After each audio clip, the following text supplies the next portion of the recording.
마태복음에서는 예수님에 대해 극단적인 반응을 보이는 무리들을 대조적으로 보여주곤 합니다.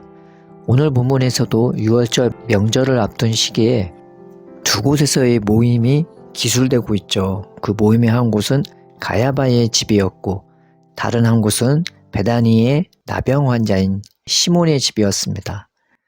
이들은 예수님에 대한 반응도 서로 양극단을 달리고 있는데 오늘 본문의 모임의 분위기도 각각 너무나 달랐습니다.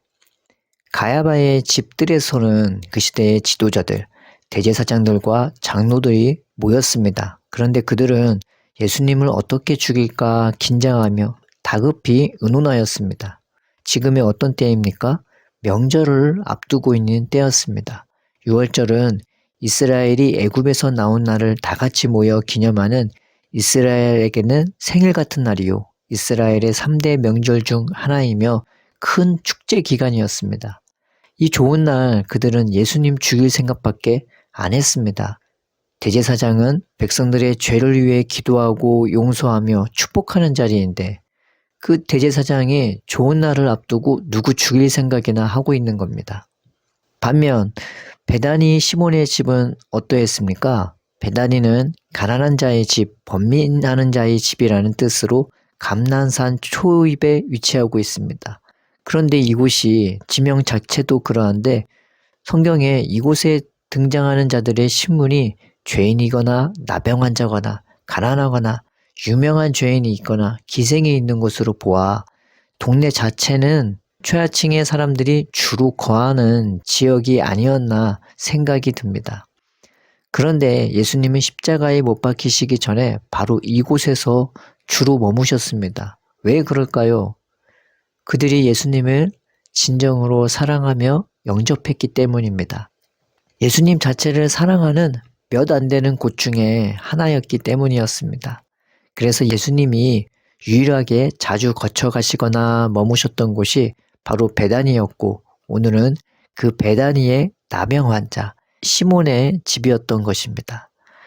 그러나 그 소망 없을 것 같은 베다니에 예수님이 계시니 분위기가 어떻게 바뀝니까?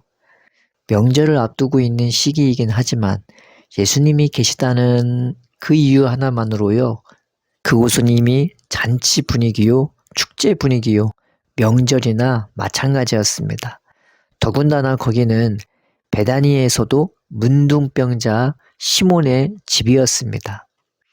가장 좋은 옷을 입고 가장 좋은 곳에 사는 대제사장이었지만 그 마음속에 예수님은커녕 죽이는 생각밖에 없기에 예수님은 그 가야바의 집에 거할 수가 없었고 명절과는 거리가 먼 가난하고 비천한 베다니의 문둥병자 집이었지만 예수님을 환영하고 영접했기에 그 시몬의 집에는 예수님이 거할 수가 있었습니다. 성경은 이렇게 얘기하고 있습니다. 나를 사랑하는 자들이 나의 사랑을 입으며 나를 간절히 찾는 자가 나를 만날 것이니라.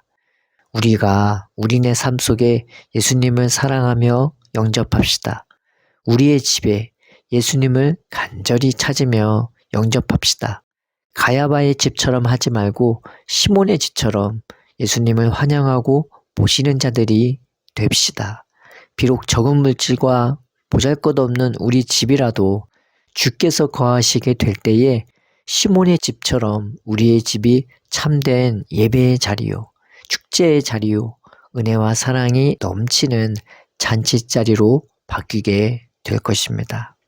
사랑의 아버지, 우리를 죄 있다 하지 않으시고 더럽다 하지 않으시고 추하다 하지 아니시고 친히 우리 삶 속에 거하시며 우리를 사랑하시는 그 예수님을 진심으로 영접합니다. 우리의 심령 가운데 주님을 사랑하고 사모하고 환영하는 마음을 날마다 가득가득 풀어넣어 주옵소서. 그 주님과 함께 살며 그 주님과 함께 동거하는 삶이 되도록 복을 내려 주옵소서.